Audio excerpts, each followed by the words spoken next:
Alors, changer de vie grâce au métier du bien-être, pourquoi, comment et avec qui? Voilà les trois domaines, les trois sujets qu'on va aborder ce soir.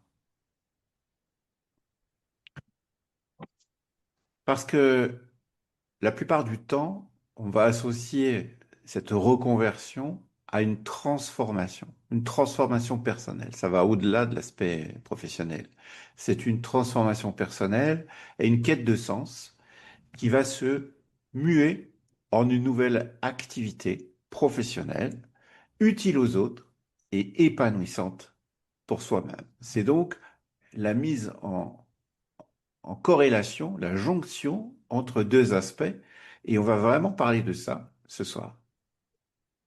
Un premier chiffre quand même, c'est 47%, soit près d'un salarié français sur deux, envisagerait de changer d'orientation professionnelle. Ces chiffres datent de 2023 et vraisemblablement, on pourrait faire les mêmes sondages en 2025. Je pense que cette donnée ne faiblira pas. 47% des salariés envisageraient de changer d'orientation professionnelle.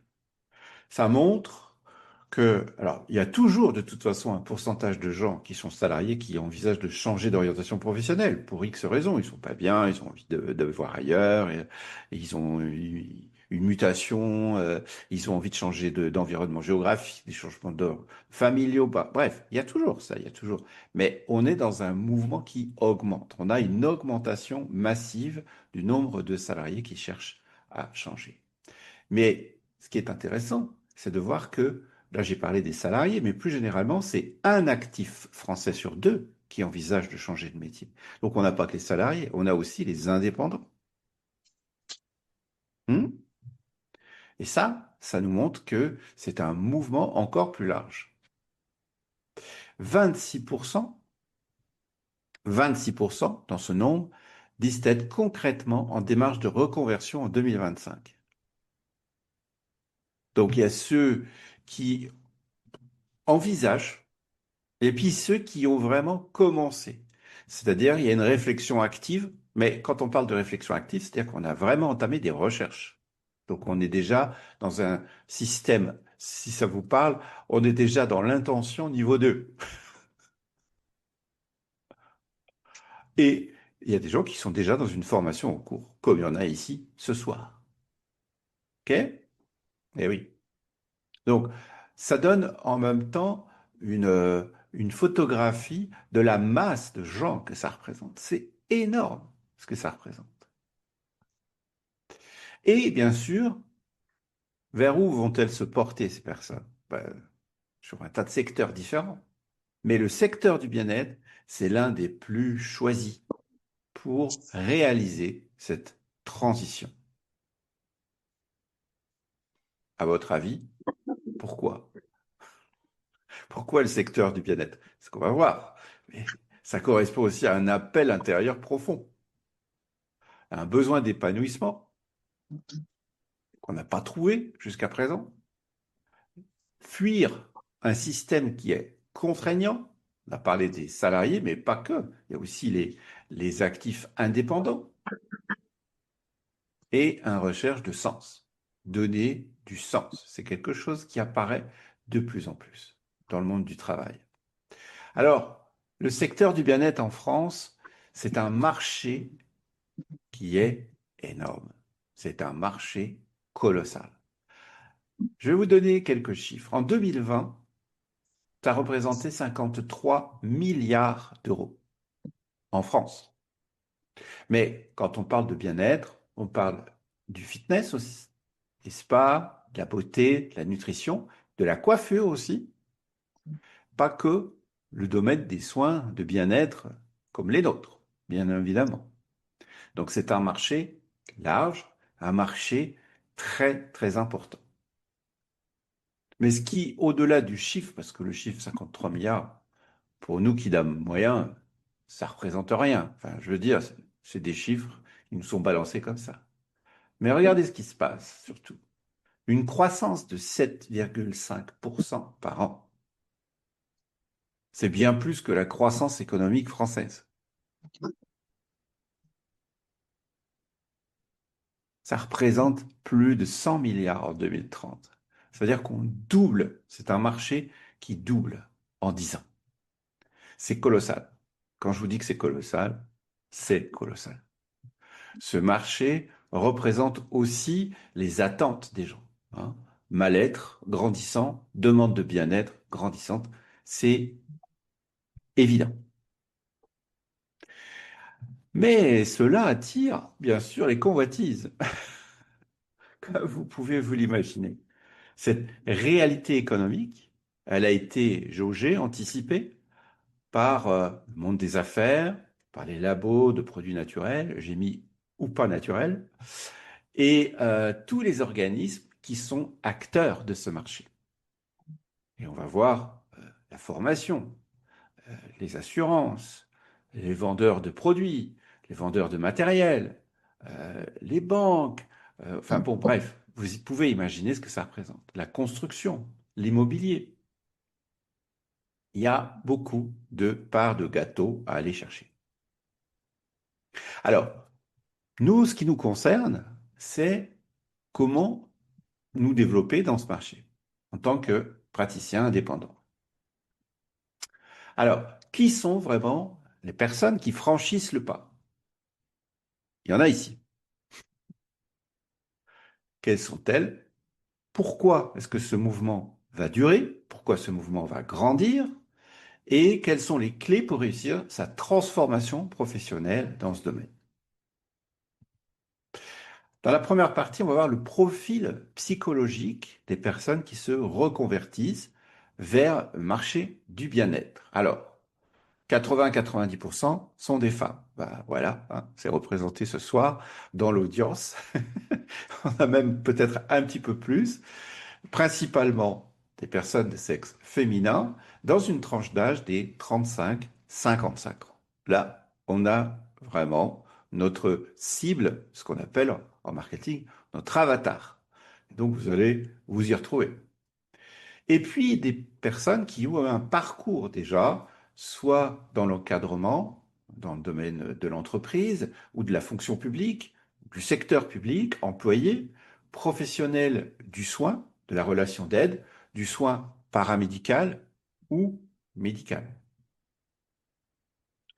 De la relation d'aide, on a aussi des gens qui interviennent en tant que aide aux personnes âgées, par exemple, ou vis-à-vis des handicapés. Enfin bon, on a énormément de professions qui sont dans cette mouvance et qui migrent vers les métiers du bien-être.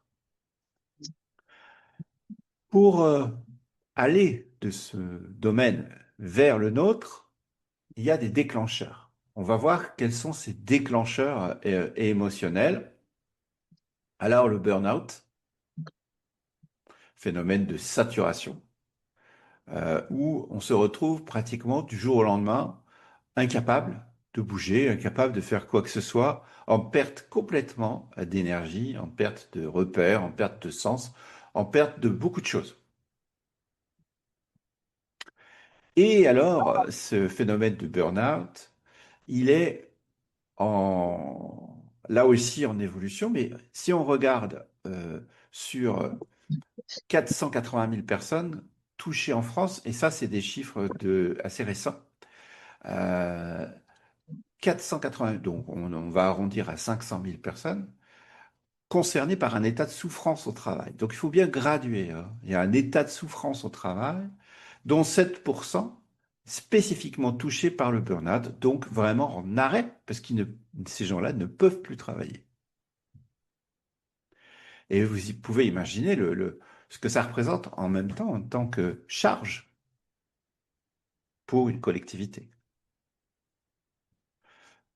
2023, on a un baromètre d'OpinionWay qui estime que 2,5 millions d'actifs présentent un risque d'épuisement sévère. 2,5 millions d'actifs en risque d'épuisement sévère. Donc forcément, ce sont des gens aussi qui cherchent autre chose, qui cherchent d'autres voies, mais qui vont aussi chercher une autre façon de consommer, entre guillemets, le bien-être. voyez, 2,5 millions d'actifs, c'est quasiment, euh, c'est presque 10% des actifs en ce moment. Un autre cabinet nous dit qu'il y a 3,2 millions de salariés, donc 12% de la population active, exposés à un risque de burn-out. Donc, on a des chiffres qui ne sont que des projections de toute façon, parce que ce sont des sondages, donc après, on les tourne un peu comme on veut. Mais, vous voyez, on a quasiment 10% de la population qui est en état de réelle souffrance au travail.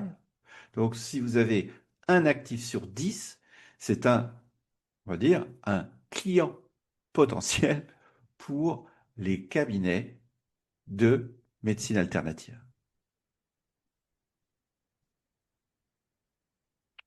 Ensuite, on a une perte de sens dans le travail aujourd'hui, perte de sens, et un phénomène que je ne connaissais pas trop, mais qui s'appelle le brownout. On a le burnout et le brownout. C'est la perte de sens. Et dans cette perte de sens, il y a une perte de motivation. Et donc une perte d'énergie. Tout d'un coup, on va graduellement glisser vers un état bof. Le bof. J'ai plus envie. C'est pas que je suis vraiment mal, c'est pas que je suis vraiment épuisé, c'est pas que je suis vraiment à la traîne, mais je suis bof. Je perds le sens. Je me pose des questions. Et donc, on a énormément de gens, 70% des Français en détresse psychologique, estiment que leur état est dû à leur activité professionnelle. C'est-à-dire que le travail est de plus en plus considéré comme facteur euh, d'état de détresse psychologique. C'est incroyable. Alors que on a été élevé, enfin, en ce qui me concerne, quand j'étais jeune, dans les années 80, avec la valeur travail, travail égale épanouissement, travail égale amélioration de sa condition sociale, amélioration de son niveau de vie, bref, ces valeurs-là s'effondrent en ce moment. Donc forcément, il y a un renouvellement dans la demande. Un besoin d'alignement, c'est un mot qui est très à la mode, un besoin d'alignement entre les valeurs personnelles et les valeurs professionnelles. On cherche à travailler à temps choisi, on l'a vu avec les lockdowns, enfin les confinements, euh, toute cette masse de personnes qui se sont mis à travailler depuis chez elles. On optimise le temps passé en famille et puis un besoin de donner plus de sens humain à son activité. Vous voyez, on parlait de quête de sens, mais un sens humain, l'optique de contribuer plutôt qu'à produire. Je ne suis plus simplement là pour donner euh, en termes de production de valeur, production de services ou production de biens, mais je suis là pour contribuer. On a vu le développement aussi des valeurs écologiques, humanistes et ainsi de suite, mais aujourd'hui, cette notion de contribution, c'est que je ne suis pas qu'un pion, je suis aussi quelqu'un qui compte, je suis humano-responsable. Ah, oh.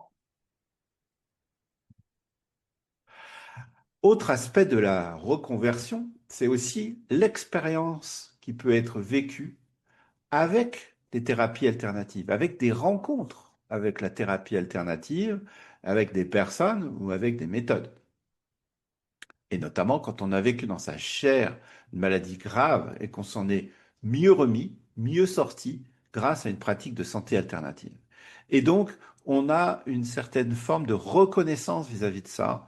Et on a vu que ça a fonctionné, donc ça donne un socle de croyances positives vis-à-vis de cette ou ces pratiques qui donnent envie de les répercuter, comme je le disais juste avant, de contribuer à son tour. J'ai reçu, je m'en suis sorti, à moi maintenant de contribuer, à moi maintenant de redistribuer dans ma collectivité.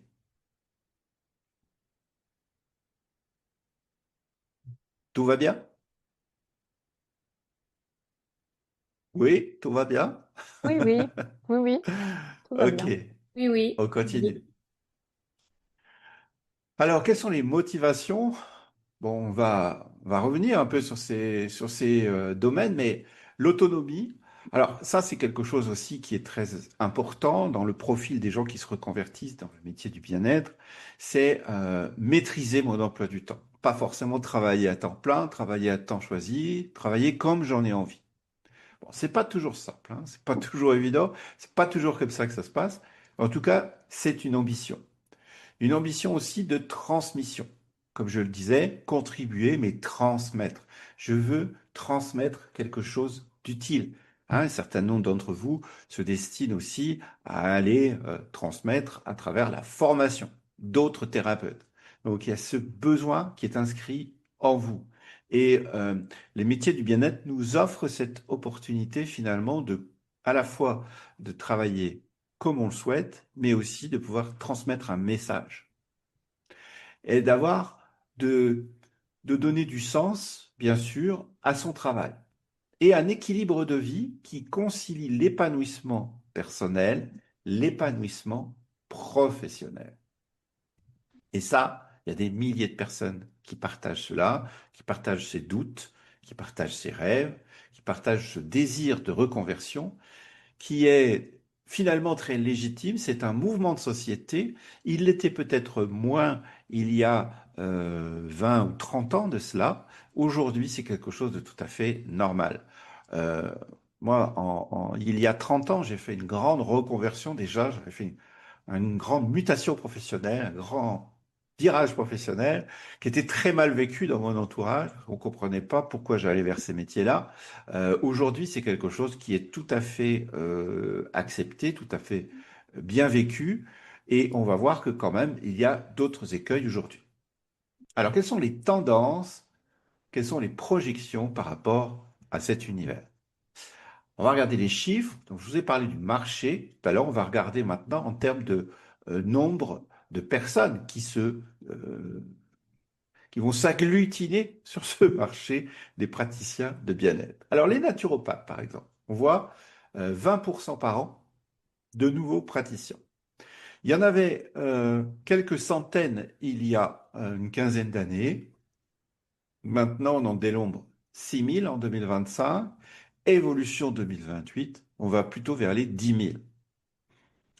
Et là, ce sont les naturopathes issus des écoles répertoriées. Donc, on a une grande augmentation du nombre de naturopathes. On va revenir sur cette profession. Les coachs, alors les coachs, c'est large, hein, le coach. Mais vous avez maintenant, je ne parle pas des coachs professionnels, par exemple, dans l'industrie, des coachs spécifiques. Moi, je vous parle du coaching. On voit beaucoup de coaching en ligne aujourd'hui. Il y a un peu de tout. Ça va du coach en nutrition, du coach sportif, du life coaching, du coach en amélioration des relations avec ces animaux domestiques. Bon, vous avez un peu de tout. 4 000 coachs référencés en 2015, 15 000 en 2025. Il y en aura certainement plus de 25 000 en 2028. C'est une explosion du marché du coaching. Ça là est pas mal aussi. 50 000 médiums et praticiens spirituels. Les médiums, les voyants. On met dedans aussi les gens qui se rangent dans cette catégorie un peu hybride de guérisseurs spirituels, de magnétiseurs. Vous avez souvent des médiums magnétiseurs. Vous voyez, les petites annonces, c'est assez fréquent.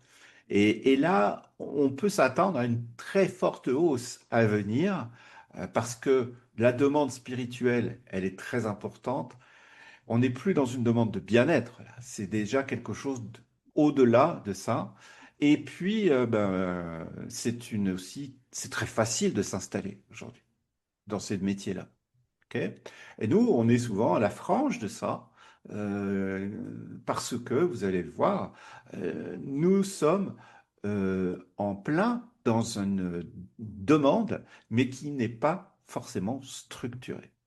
Donc, c'est certainement la catégorie qui subit la plus grande augmentation au cours des années qui viennent. Et ça ne vous a pas échappé aussi que la perte de sens fait qu'on va rechercher du sens par ailleurs, forcément. Si je perds du sens d'un côté, je vais le rechercher d'un autre côté. Je vais le chercher où?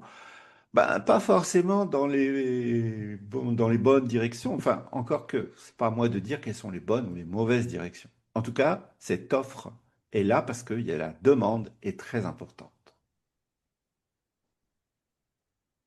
Alors, les soins énergétiques, c'est le corollaire. Soins énergétiques, on le voit en poupe. Je parle de Reiki, de Laoshi, de magnétisme, beaucoup de cours en ligne, beaucoup de formations rapides qui voient le jour. Moi-même, j'en ai mis en ligne un certain nombre depuis 5 ans. Donc, je ne jette pas la pierre du tout sur ce domaine. Au contraire, puisqu'il permet de créer une émulation.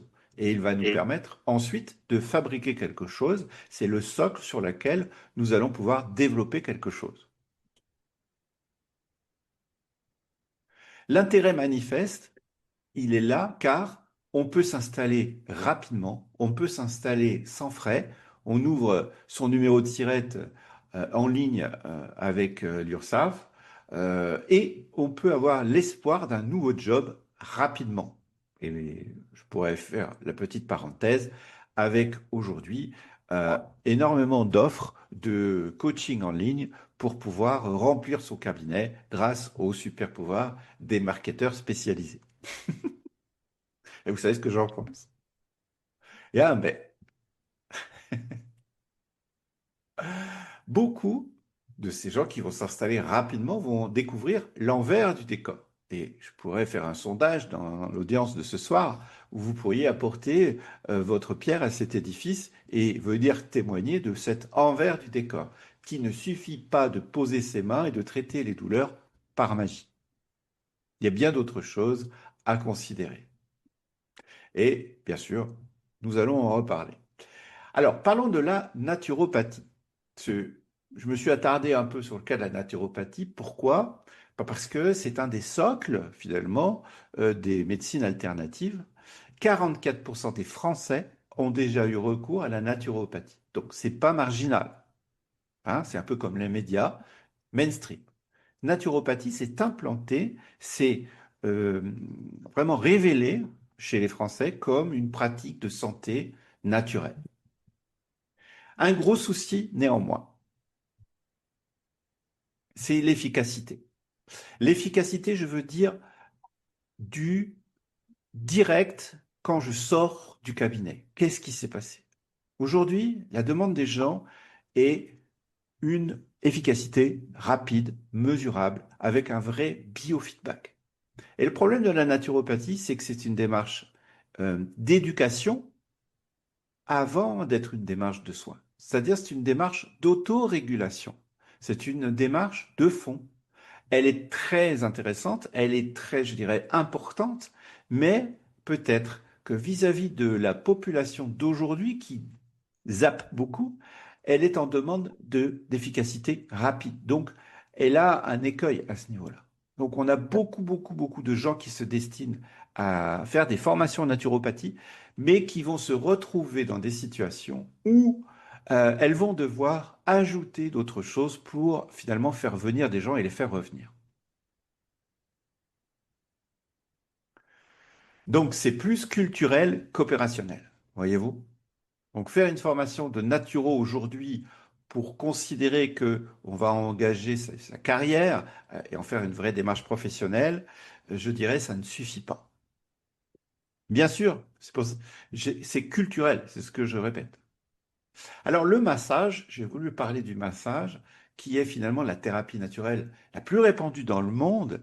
Elle peine à trouver en France sa place.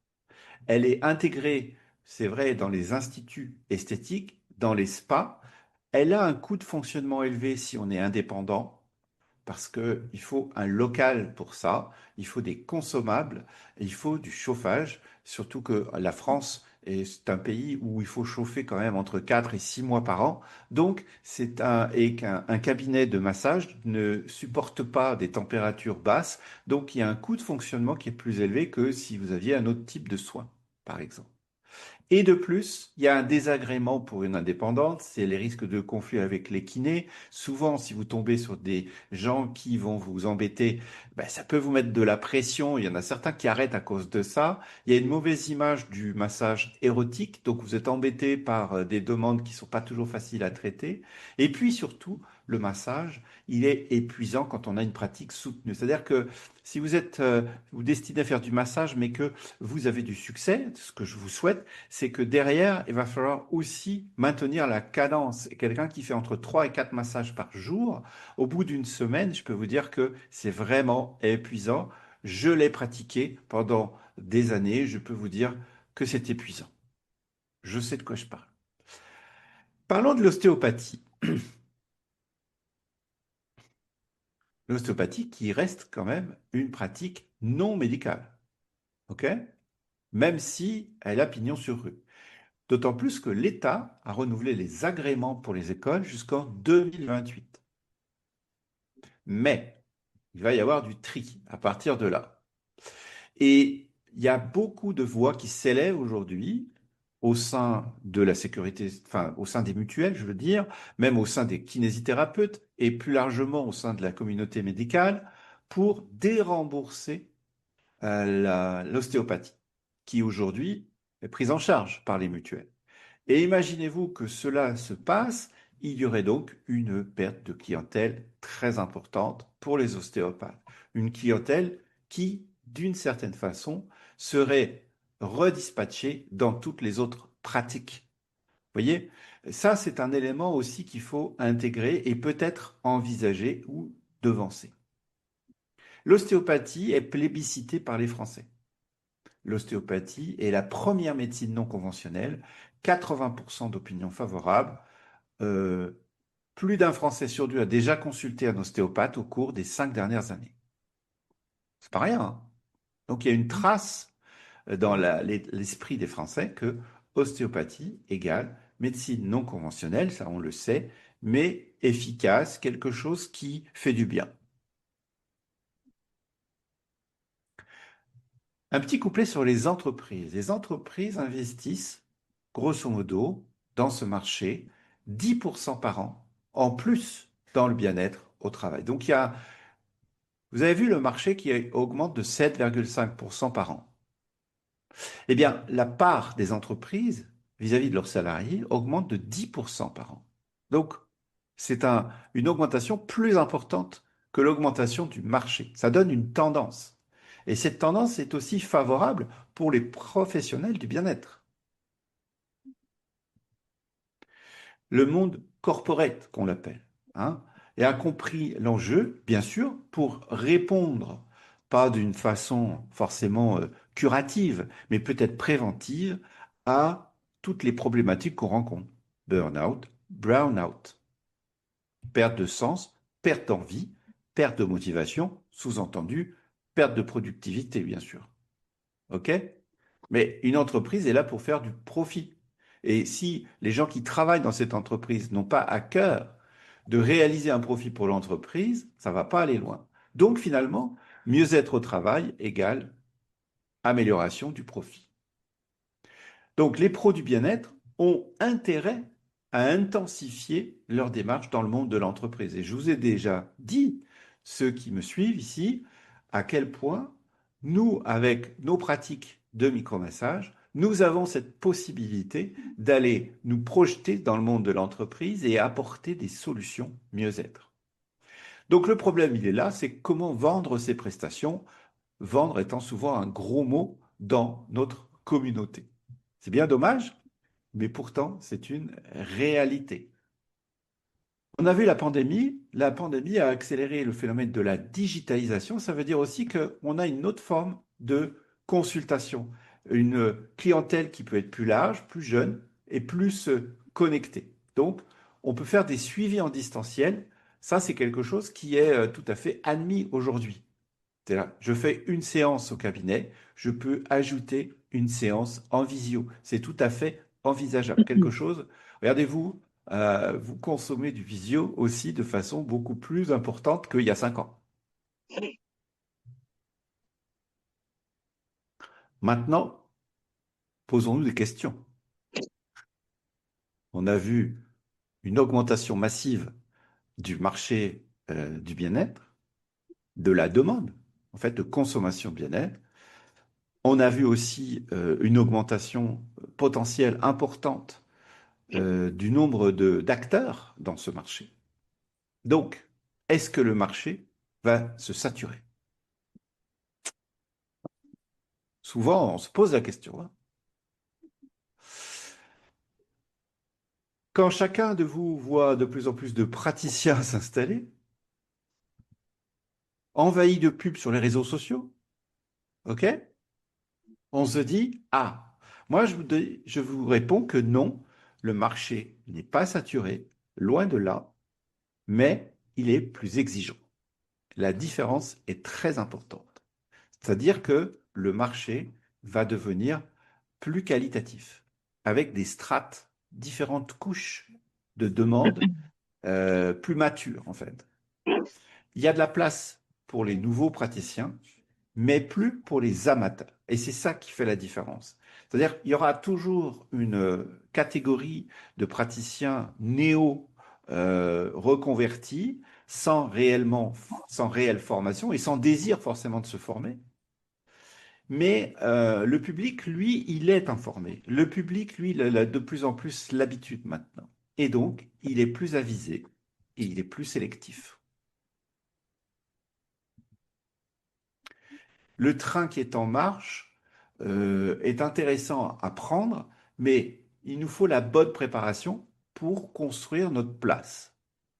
Voyez-vous, je voulais vraiment que vous compreniez ce phénomène, un phénomène d'augmentation de la fréquentation, mais en même temps d'augmentation de l'offre. Et face à ça, le seul moyen de tirer son épingle du jeu, ça va être la démarche qualitative. Ce n'est pas un secteur saturé, mais il deviendra de plus en plus concurrentiel. Et il ne faut pas avoir peur de cette concurrence finalement. C'est pas parce que vous avez des gens autour de vous qui s'installent que vous allez perdre des clients, vous aurez moins de clients. Dites-vous que finalement, il y a plus de gens qui vont consommer du soin et plus de gens qui vont consommer du soin de qualité. Et c'est ça, sur ça justement, que nous avons, nous, des clés pour réussir. Donc c'est résolument optimiste. Alors c'est là où normalement je vous reparle de mes trois piliers. Les trois piliers qui sont indispensables à la réussite. Premier pilier, le savoir-faire, où on va réunir des compétences. Des compétences techniques qui doivent être solides. J'ai pas fait gaffe, j'ai employé le mot protocole. J'aime pas employer ce mot d'habitude. Où on va maîtriser des techniques. En ce qui nous concerne, technique, c'est le micromassage, les différents touchés, les méthodes, et je parlerai plus d'enchaînement, hein, et de suite logique plutôt que de protocole. Nous allons acquérir des connaissances sur le corps humain et sur les systèmes énergétiques que nous mettons en pratique. Il faut les connaître, il faut les maîtriser aussi. Ce n'est pas toujours le cas dans certaines officines où vous allez avoir des explications très fumeuses sur le corps d'énergie et un mélange, un gloubi-boulga de pratiques pseudo-spirituelles et énergétiques. OK? Nous, c'est important qu'on ne fasse pas ces mélanges et qu'on sache de quoi on parle. Savoir reconnaître ses limites de compétences. On est dans le sujet.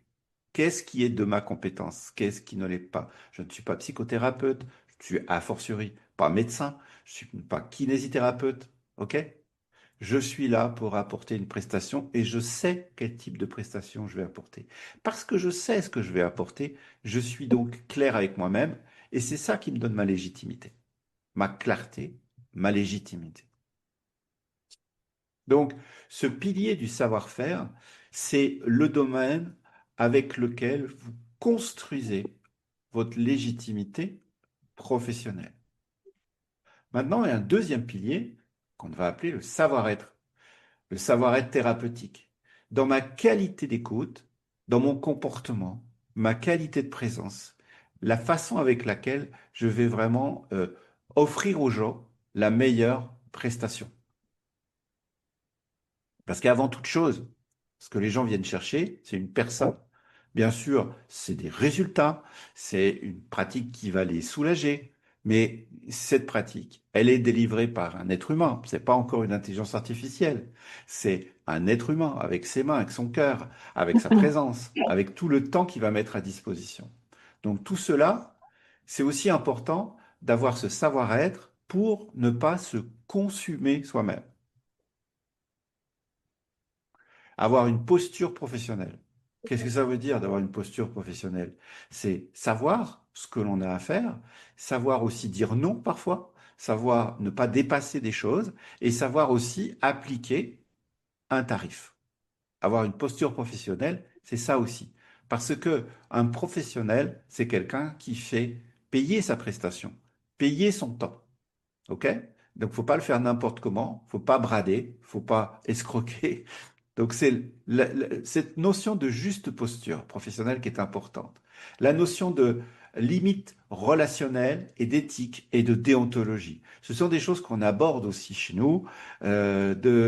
Encore une fois, à partir du moment où on sait où est-ce qu'on se place, la notion d'éthique va découler.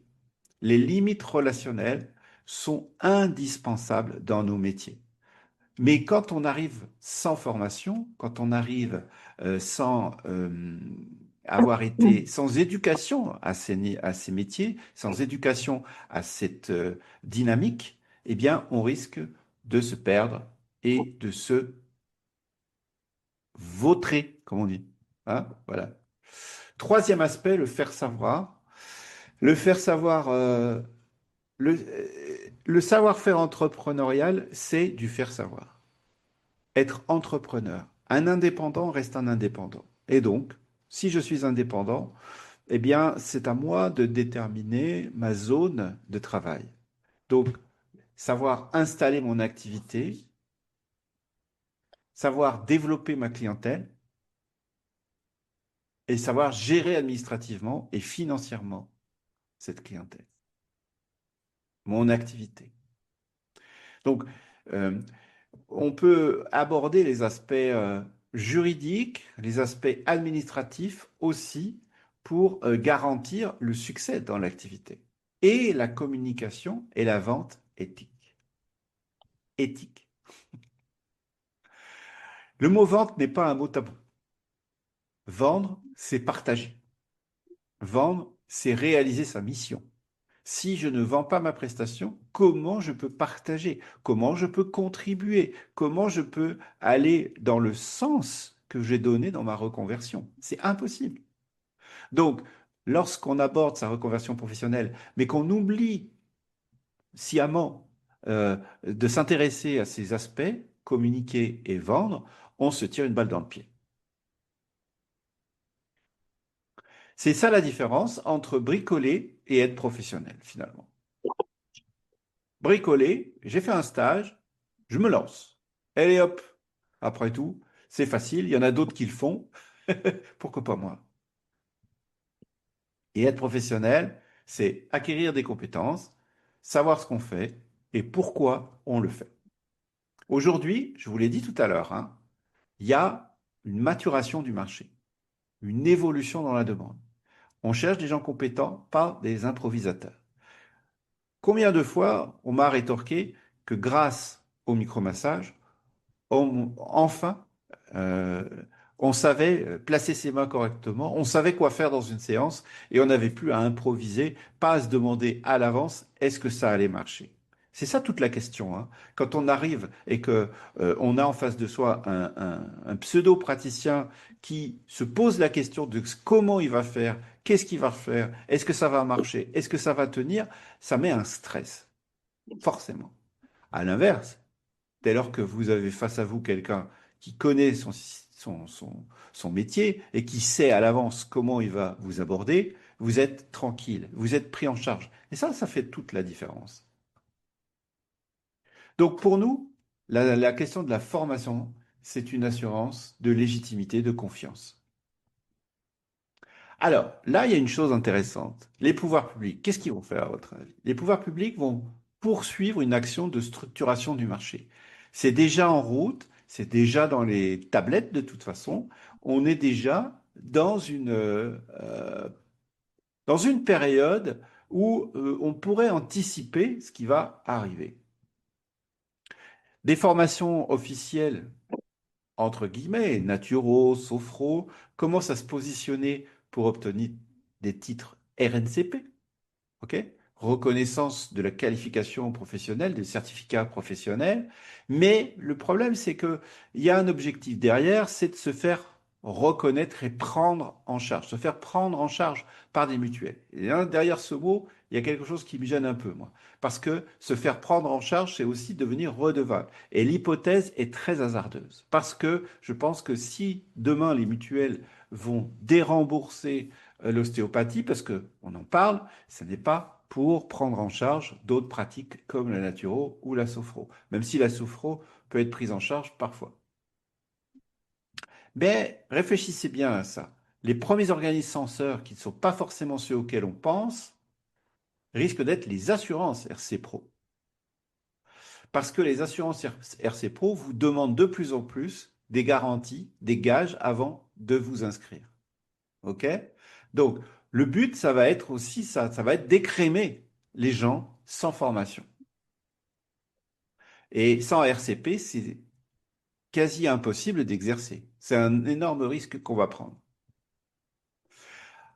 Nous, au sein de l'école d'ostéoénergie et dans le mouvement du micromassage, au cours des 5 dernières années, hein, ce qu'on a bâti, c'est un écosystème avec des validations après cursus, des preuves sociales avec la FPMM et des données concrètes qui prouvent le temps de formation passé au sein de l'école. C'est-à-dire que j'ai vraiment aujourd'hui la possibilité de tracer le parcours de quelqu'un, ce qui va nous donner de plus en plus de légitimité et de se positionner demain, s'il le fallait, de créer la structure nécessaire pour les validations, quelque part, tout est quasiment prêt.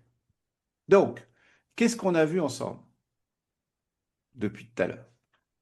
Qu'on fait partie d'un mouvement, enfin, vous faites partie d'un mouvement qui est un mouvement profond, c'est une vague profonde, où on a des gens qui désirent se reconvertir de façon légitime dans un univers de mieux-être, on va dire.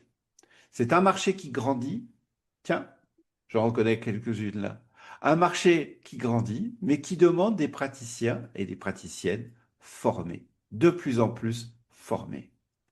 Et finalement, quand on voit l'accroissement de ce marché, c'est encore le bon moment pour lancer son activité, mais pas n'importe comment. Et si on démarre dans cette optique-là, on gagne du temps par rapport à ceux qui vont s'en apercevoir au cours de route.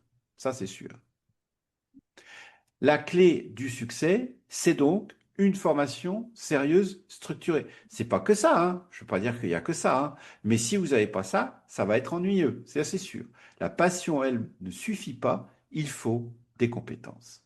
Donc, pour passer du rêve à la réalité, il est important de se former avec une méthode claire, une méthode reproductible. Vous voyez où je veux en venir? C'est ça qu'on fait à l'école d'ostéo-énergie, répondre à ce besoin de quelque chose de clair, de quelque chose de structuré. Alors, je reprends un peu la démarche pour celles qui peut-être découvrent un peu ce soir ce que c'est que cet univers. Euh, Ici, on a maintenant une marche d'initiation hein, avec le micromassage 3D. Vous avez peut-être découvert qui nous permet de s'initier au mode de toucher, à l'univers du micromassage. On passe ensuite au niveau praticien, où on va acquérir les compétences de base en micromassage. Crânien, viscéral, énergétique, dorsal. Et avec ce niveau praticien en micromassage, on peut déjà commencer à mettre le pied à l'étrier et commencer, comme il y en a un certain nombre qui l'ont fait ici, démarrer son activité. C'est tout à fait possible et on est loin d'être ridicule. On est déjà positionné comme une professionnelle de l'accompagnement vers le bien-être.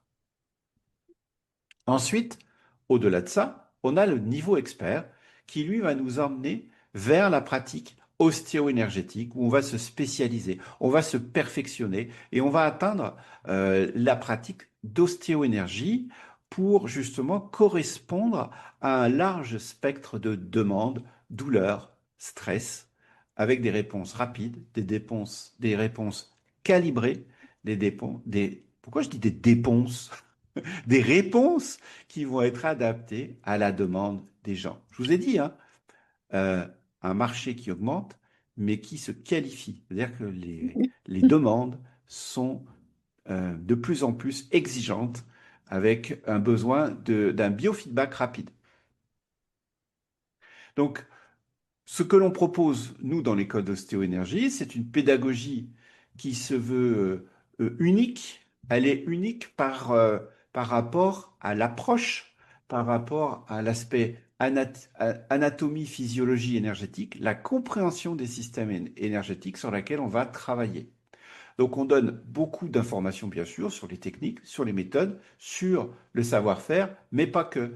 L'approche vibratoire, on a vraiment une culture énergétique du soin. Il y a un accompagnement qui se veut le plus complet possible avec une communauté, avec des gens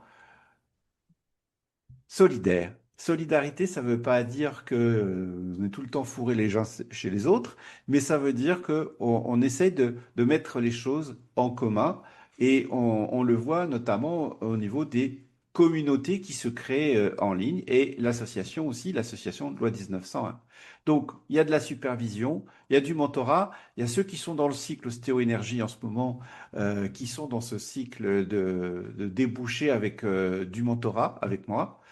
Donc, on a une pédagogie qui est multiple. Et puis, l'accompagnement à l'installation professionnelle qui se fait justement au sein de cette communauté avec des échanges d'informations entre celles qui sont plus avancées et celles qui sont moins avancées et des partages de ressources.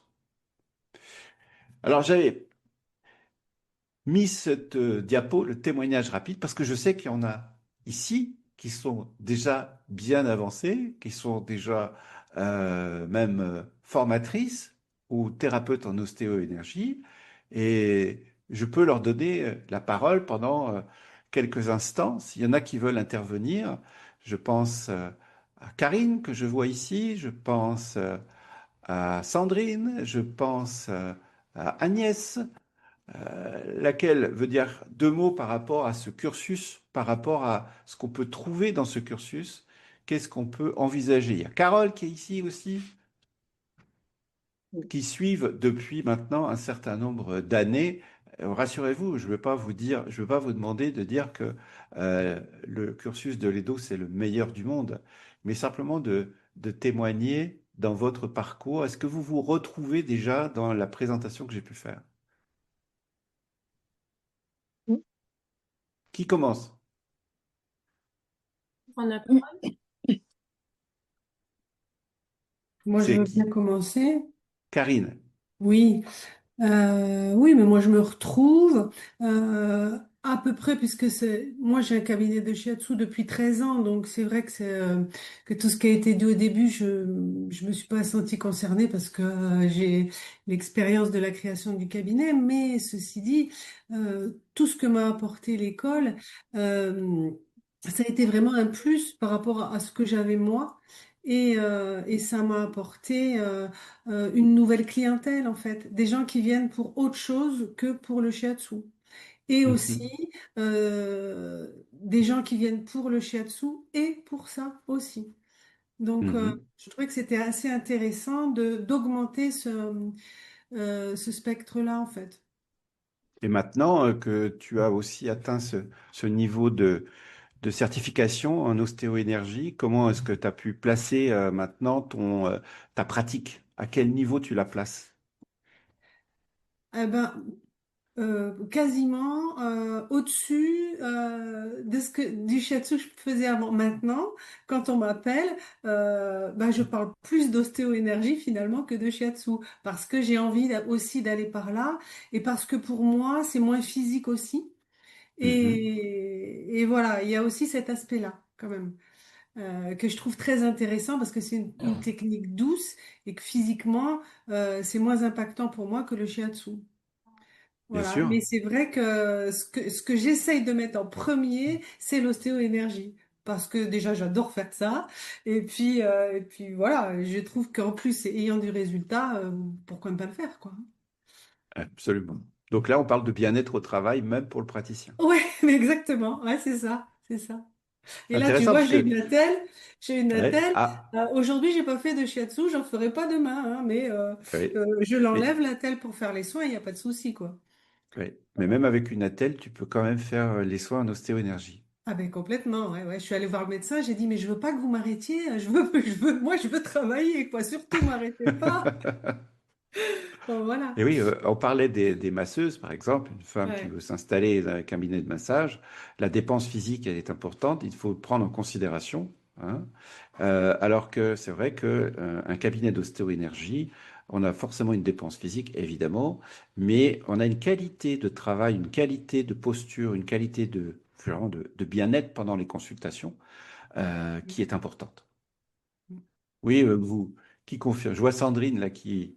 Complètement, je confirme. Ouais. Après une séance, on est aussi bien que le client.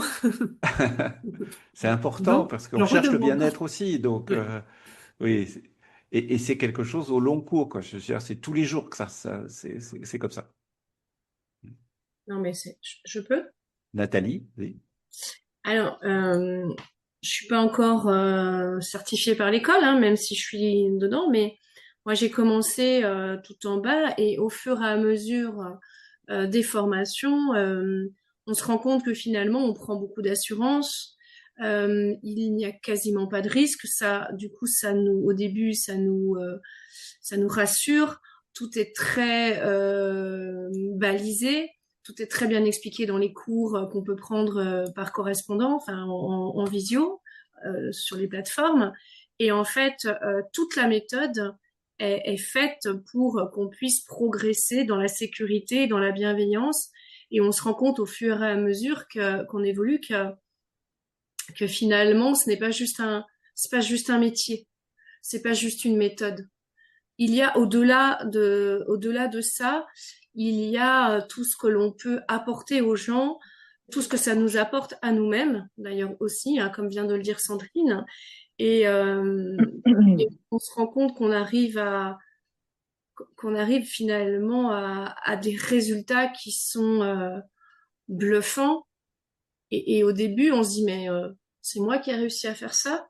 Ah ouais, voilà. Et tout se met en place, mais si presque si facilement. Bon, moi, j'étais coach sportif, donc des massages sportifs. Donc effectivement, à la fin d'un massage sportif, en règle générale, j'étais cuite, hein, très très concrètement. Là, pas du tout. J'enchaîne 3 ou 4 massages jour sans être fatiguée à la fin de la journée. Et bien au contraire. Mais ça, c'est même dopant. Super. Voilà. Quelqu'un d'autre veut intervenir?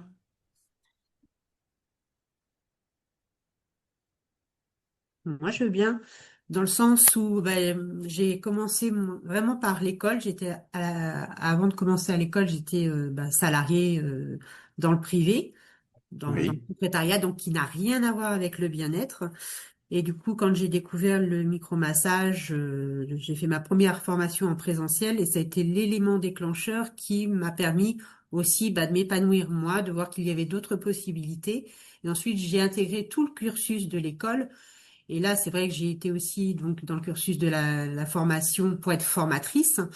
Mhm. Et du coup, j'ai vraiment évolué. Je suis partie de zéro pour en arriver là aujourd'hui à moi former des personnes et de prodiguer des soins sur les gens. Donc, vraiment, On, c'est une méthode on va vraiment voir d'ailleurs accessible à juste tout le monde. après où tu en es. On va voir juste après où tu en es. J'ai piqué une photo de Ah, ton, d'accord. de ton installation. Ah, d'accord. Alors, ce que je peux apporter là par rapport à vos témoignages, c'est très intéressant. C'est quand vous abordez justement cette notion de confort. Et finalement, c'est quelque chose que je n'avais pas forcément intégré là dans ma présentation. Donc, je vous remercie de l'avoir apporté, intégré. Et cette notion de confort au travail aussi, elle est importante qu'on puisse la retrouver parce que ça serait quand même un comble de changer d'orientation professionnelle parce on vit mal les choses et de se retrouver tout d'un coup dans un métier où on donne du bien à autrui, mais on s'en fait pas à soi-même. Donc, ce serait un non-sens total. Et c'est ce qu'on essaye de transmettre aussi comme valeur au sein de l'école. Alors, je vais juste poursuivre dans la présentation et de dire que la mission qu'on se donne, c'est offrir du bien-être au monde finalement. C'est ça, c'est la notion de contribution, elle est très présente hein, chez les praticiens en énergétique et autres. Hein.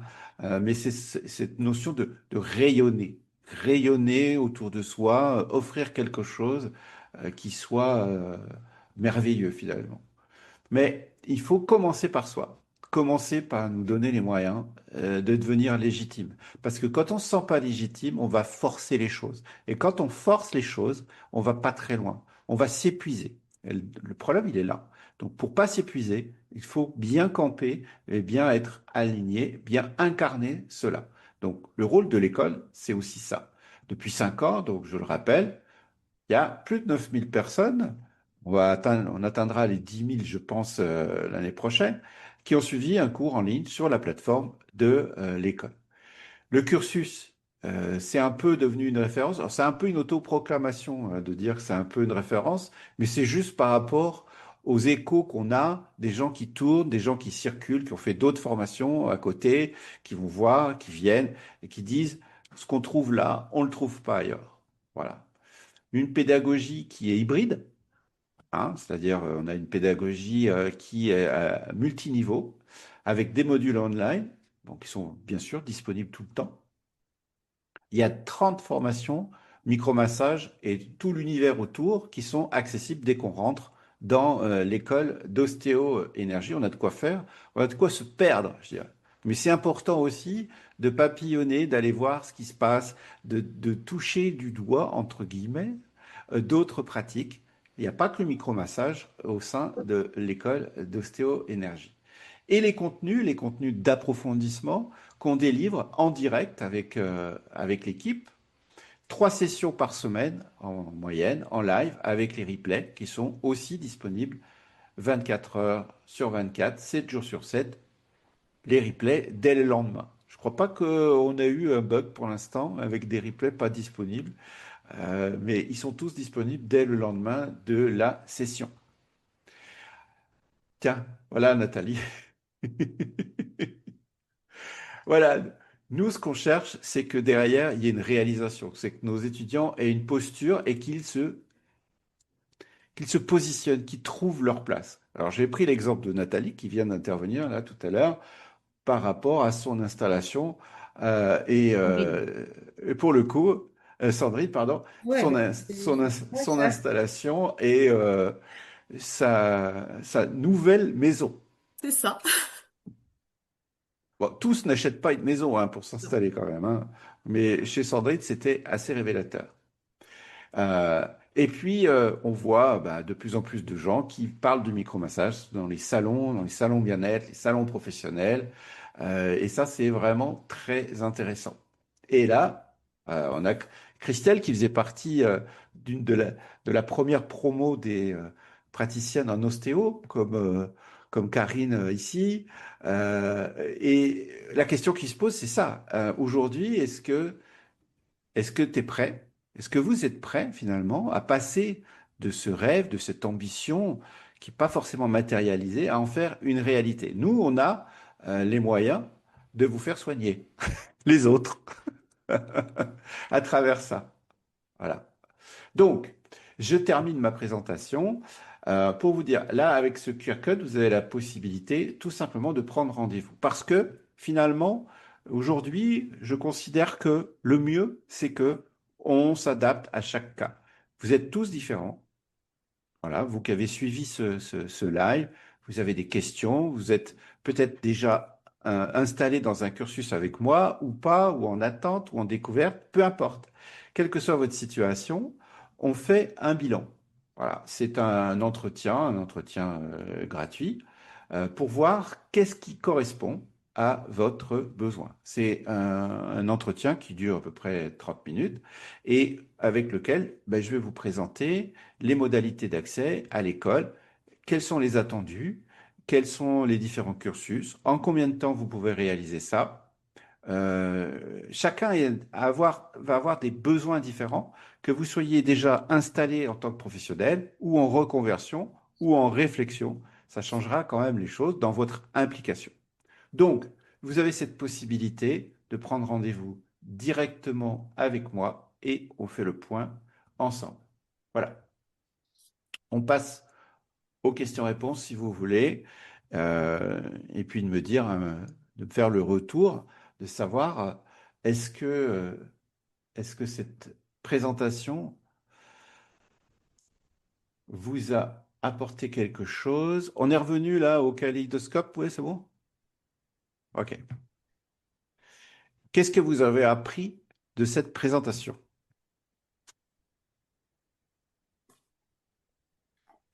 Est-ce que ça vous a conforté dans votre idée de vous engager dans ce métier?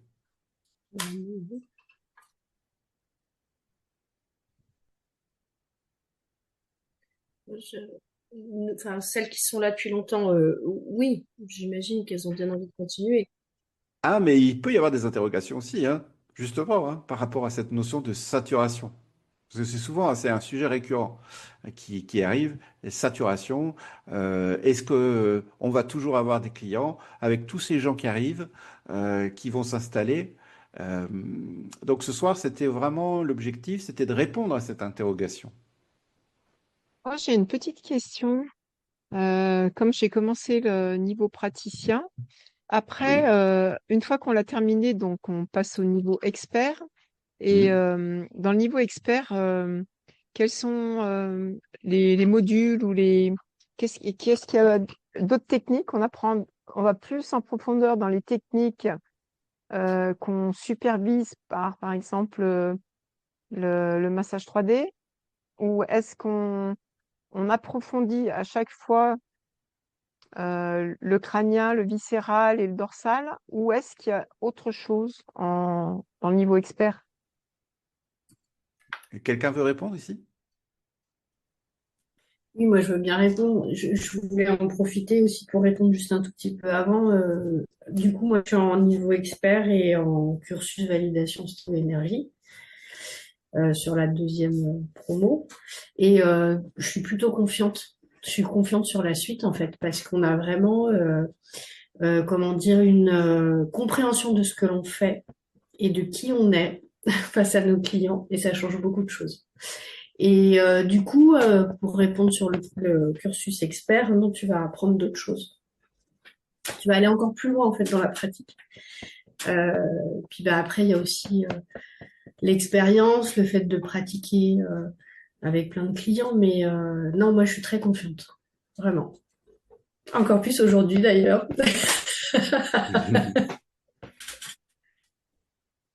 Voilà, je pense on a vraiment quelque chose. On a une méthode dans les mains qui est pas qui vraiment vaut le coup et qui, pour moi, est durable. Parce qu'on va pas bricoler. Alors, on ne bricole pas, de toute façon, avec les gens. Voilà. C'est, On va droit au but. si je peux prendre ta Oui, suite, oui, vas-y, Nathalie. Ève, Sylvie, c'est ça? Tu vas approfondir, mais en même temps, tu vas apprendre quelque chose de différent. Tu vas apprendre ce qu'on appelle le micromassage structurel, et là, tu vas rentrer dans ce qu'on appelle les trois touchés, et tu vas vraiment rentrer en profondeur, et tu vas vraiment voir à quel point cette méthode est puissante, douce, mais puissante. Tu vas véritablement découvrir comment je pourrais dire, le vrai sens du mot toucher. Voilà, c'est vraiment quelque chose que on imagine, enfin, je sais pas vous autres, mais qu'on n'imaginait pas. Depuis qu'on a fait le séminaire Touch, moi, il y a plein de choses qui ont pris sens, et tant dans la pratique que dans la posture, comme disait Ève, on apprend aussi à devenir un praticien et à se reconnaître en tant que tel, et à le faire reconnaître. Et tu vas prendre de l'assurance dans toutes les méthodes. D'accord. Ouais. Ok.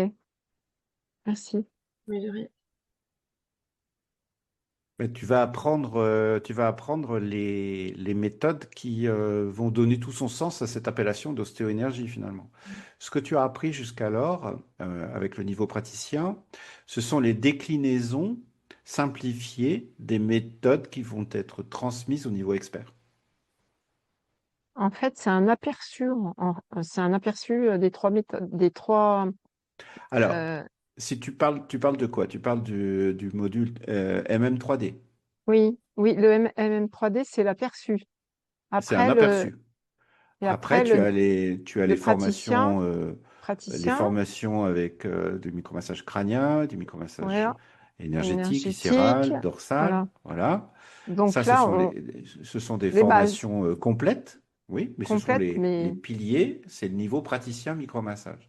d'accord. Au-delà, au-delà, tu as deux méthodes supplémentaires, le micromassage avancé, le micromassage structurel, qui sont en fait les, les, euh, les méthodes ostéo-énergétiques.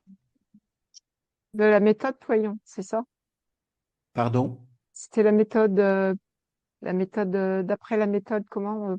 Issues de la Euh, méthode Poyer, oui. Oui, ouais, oui, Pouillet, c'est ça. on Ouais, enseigne on va dire les basiques de Poyer dans le micromassage avancé surtout. c'est ça. Ouais, J'ai fait un mix Poyer-marchandise. ouais, ok. Voilà. Mais c'est sûr que le niveau expert est plus vaste que le niveau praticien. Praticien, d'accord. Ouais. Oui, ah oui, oui. Euh, mais que c'est une aventure aussi, quoi. Mais il faut un petit moment d'intégration et de pratique. C'est comme tout, Mm. de Bah, toute c'est façon. comme tout, ouais. Et les Ouais. séminaires, donc il y a des séminaires qui se passent régulièrement? Il y a des séminaires. Il y a un séminaire obligatoire dans le niveau expert. Enfin, obligatoire si tu veux aller jusqu'au bout, hein, qui s'appelle Touch, justement. Tu en as entendu parler, qui est un séminaire en présentiel, qui est organisé régulièrement. Ouais. Merci Sylvie. Euh, ok. Est-ce que je vous ai rassuré les anciennes? Vous n'avez pas besoin d'être rassuré. Non, Mais non. c'est important, quand j'ai fait un peu cette analyse chiffrée, moi-même, moi-même, je peux vous dire que j'étais assez surpris de voir l'ampleur de la chose et surtout l'ampleur de la demande. Parce que toutes ces personnes-là qui veulent se reconvertir, il y en a très peu finalement qui vont y arriver. Faut pas croire, hein, faut pas se voiler la face. Très peu qui vont y arriver parce que beaucoup ne sont pas faits pour ça. De toute façon, devenir un thérapeute, c'est pas un claquement de doigts, c'est un appel intérieur et puis c'est une confrontation à des réalités. N'est-ce pas, Karine? Toi qui es aussi, bon, c'est facile de s'installer, c'est plus difficile de durer dans ce métier. Donc, pour ça, il est important d'être bien outillé, d'être bien accompagné, d'être bien armé. Au-delà de pratiques, au-delà de méthodes, ce qu'on a, nous, chez nous, c'est aussi une démarche, c'est un mouvement. J'ai pas parlé de l'association francophone des praticiens en micromassage, mais elle a toute sa raison d'être et on va tâcher à lui donner encore plus de rayonnement. Aujourd'hui, on a des gens en Belgique, on a des gens en Suisse, on a des gens au Québec. Ça nous donne aussi de la crédibilité, ça nous donne de la preuve sociale, ça nous permet aussi de nous placer. Quand les gens nous posent des questions sur vous faites quoi, c'est quoi, avec qui, eh bien, ça nous donne aussi de la profondeur, ça nous donne des références, ça nous permet d'éviter de s'engager dans des conversations stériles, de chercher à trouver de la légitimité. Non. Vous voyez, sur un salon, par exemple, quand vous placez les choses sur un salon, vous dites, je fais partie de la FPMM, on est un réseau de praticiennes dans la francophonie, ça donne de la profondeur. Donc ça inspire une certaine confiance. Mais le mieux pour inspirer confiance aux autres, c'est d'avoir confiance déjà en soi. Je ne sais pas si vous êtes d'accord avec moi, mais donc, pour avoir confiance en soi, c'est ne jamais remettre en cause ce que l'on fait, quand bien même on a des cas difficiles parfois, où il y a des séances qui sont compliquées, hein, il y a des séances où on peut se foirer, on peut être à côté de la plaque, on est, après tout, nous sommes que des êtres humains. Ok. Mais quand on sait que dans la plupart des cas, on va dire, allez, 9 cas sur 10, on va avoir un résultat favorable, eh bien, quand on arrive le matin et qu'on va accueillir ses premiers clients, on n'est pas dans le doute. Et ça, c'est très important. Voilà, ça c'est le luxe qu'on peut avoir dès lors qu'on possède ces méthodes. C'est aussi, moi, ce qui me motive, c'est que de vous transmettre ces choses-là, de vous donner cette opportunité, parce que quand je vois les chemins que vous parcourez, eh bien, c'est une sacrée récompense aussi pour moi. Nous avons beaucoup de choses à construire, nous avons beaucoup de choses à faire, nous avons beaucoup de choses à mettre en place dans les années qui viennent, là, et dans les mois qui viennent, dans les années qui viennent. Cette forte demande va nous demander d'être encore plus exigeants avec nous-mêmes, d'être encore plus structurés, mais le jeu en vaut la chandelle. Parce que nous allons prendre notre place, et une fois qu'on aura pris notre place, eh ben, on ne pourra pas nous la reprendre. Voilà. C'est tout ce que je voulais vous dire. Dans un marché qui est colossal. Malheureusement, qui est dû aussi à l'augmentation du mal-être. Mais nous ne sommes pas responsables. Mais nous sommes responsables de ce que nous faisons en face. Voilà. Peut-être que je pourrais conclure là-dessus. OK? Ok. On se donne rendez-vous pour les prochaines échéances, prochaines sessions, prochains cours. Et puis, comme je vous l'ai dit, je suis à votre disposition pour celles qui se posent encore la question de est-ce que c'est bien ou pas bien d'intégrer l'école d'ostéo-énergie. Je pense que vous avez un embryon de réponse. En tout cas, je suis à votre disposition et je vous dis à très très vite. Et merci Merci. pour Merci. Bonne votre soirée. À Bonne bientôt. soirée. participation et je dis ça aussi à celles qui vont voir ça en replay. On leur dit à bientôt. Merci. Ciao. Bisous. Merci Bonne beaucoup. soirée. Ciao, Bonne ciao. soirée Ciao. à tout le monde.